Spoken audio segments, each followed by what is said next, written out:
Mr. Falcon. Good to see you again. How are you, my friend? Very nice Larry, to see you. I'm doing very well today. Thank you, Good. sir. Thank you. Good. Thank you. Well, it's good to have you back in the store. You should, for the viewers, let's take a moment and just kind of, why don't you describe to them how we first met?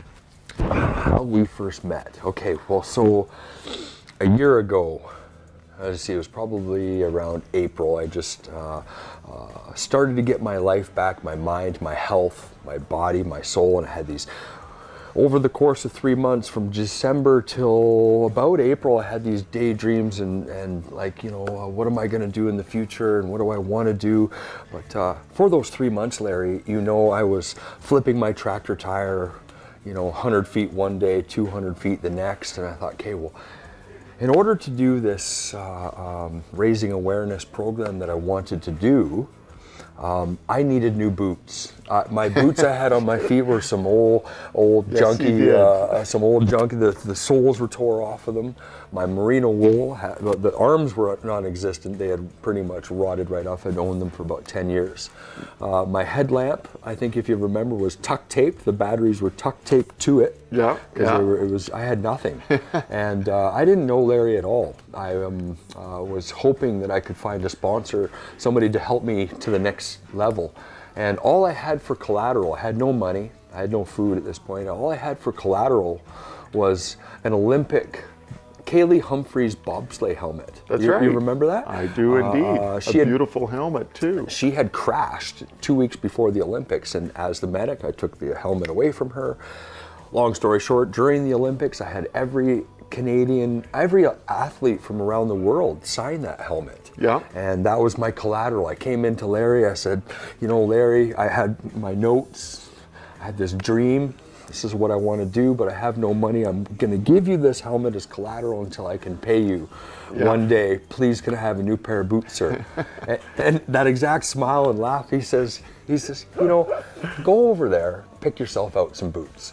And I was like, wow. He says, keep the helmet. I said, you keep the helmet. It's a conversation piece. Yeah. So I goes over and I'm so grateful. I'm looking at it, the cheapest pair. I just, oh, those are nice, Mr. Falcon. And he looks at me and he says, puts them back. He says, you know what you need? A pair of these. Three times the most high-end, I still have them on my feet to this day, a year later. Yeah. The most high-end Solomon boot, the most badass, most comfortable. Anyways, Larry goes up, what size are you? Pulls these down for me. I'm strapping them on. He says, how do they feel, Terrence? Mr. Falcon, I've never had this feeling before. He gets me a headlamp. Brand new headlamp, yep. Brand new pair of merino wool pants and shirt. And you had told me, when you're ready, come back.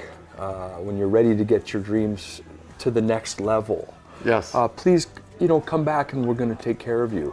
Which, over the last year, Larry Falcon at Escape Route here has taken very good care of me and us at Camp My Way. Breaking the Chains BC, every time I've ever needed anything, advice, help. In fact, I needed more help yesterday. Yeah. In order to get a GPS into this tire, I thought, I don't know anything about GPS. Maybe Mr. Falcon, my go-to guy. And here we are today, and Larry has a. What's going on today, Larry? Well, we're gonna get you set up with a Sunto watch. Nice. Sunto is a nice little watch that allows you to geotag your progress as you flip this tire over an amazing distance from my perspective. Amazing. I mean, when Terrence first came in to see me, I didn't know Terrence from anyone, but he had a story and he was able to describe it with passion. He was able to describe it with enthusiasm, and he took the time to tell me why and what the end result was. So the flipping of the tire was really a means of generating the awareness of bringing the exposure to first aid responders who have suffered, as Terrence did, as I subsequently found out, a really bad situation that created a lot of post stress And I thought, okay, here's a guy he's got a good story, he's got a good attitude, good frame of mind. So I said, let's help him out. And here we are today, almost a year later, actually. Yeah. And now he's ready to begin his exciting 30-day, how do I describe it, event, but that doesn't even state it correctly. But Terrence, if anyone can do it, and I feel very fortunate and very lucky that I was able to get involved with Terrence out of the gate. And I think what he's trying to do is fantastic. I think the benefits and the exposure and awareness will help worldwide. That's exactly what we want to see come out of it for you, Terrence. And I got to tell you, in the year, just under a year, I've known Terrence, I've seen a really nice change in him. It's a change that speaks more about his confidence, his abilities, because when Terrence came to me, he wasn't quite sure how to get that ball rolling, and that's a really difficult thing because he's starting from scratch. And what really impresses me about Terrence is that he's been able to do that. He's been able to take that initiative and to generate the awareness and support that he's attained to really put it into place. So tomorrow at 1 o'clock, I'm going to be there, and I'm really looking forward to seeing him flip that tire for the first time, because it's not a small tire.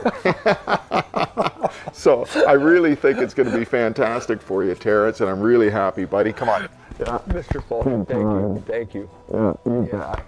And you know what, Larry? I thank you for believing in me. Oh, you're very welcome. I thank you for believing in me, and your time, and you always answer your phone. You always respond to your emails. I am inspired by Larry. I come in here with a coffee, and I kind of stay in the background, and to watch you flutter around here like a butterfly. The people that leave here with smiles, and what Larry does here isn't just what we see here.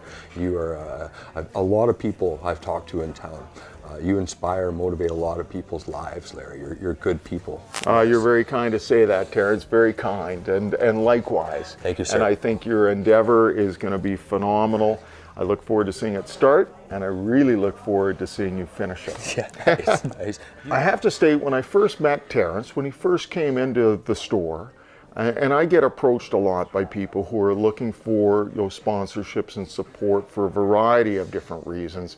And as a small company, we just don't have the budgets and dollars to say yes to everyone. So unfortunately, I end up having to say no, more times than I would rather. So when Terrence came in, and someone came into my office and said, "There's a gentleman out here. He wants to talk to you," and I got this puzzled look from my staff, who came to tell me. I was like, "Oh, okay, this sounds a little strange," and I went out, not expecting who knows what.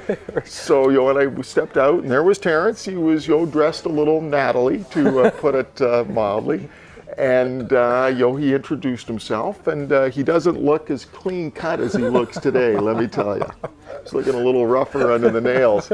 And so I thought, okay, well, what's this guy got to say? And I sat and I listened to his story. And I have to admit, out of the gate, I was a little bit, unsure, A, of who the gentleman was, giving me this pitch, and B, is he, believable? Is this someone that, I could support? But as Terrence went through his story, and as he got more into what he wanted to do, and his passion came out, and his beliefs, it became something that I could get my teeth into, that we as a store could get our teeth into. And I thought, this is a guy that I think's going to do what he's trying to do, and that's what really hooked it for me. It wasn't the story per se, it was the gentleman that I'm seeing in front of me today, and that's key. Nice. Yeah, Larry. Wow.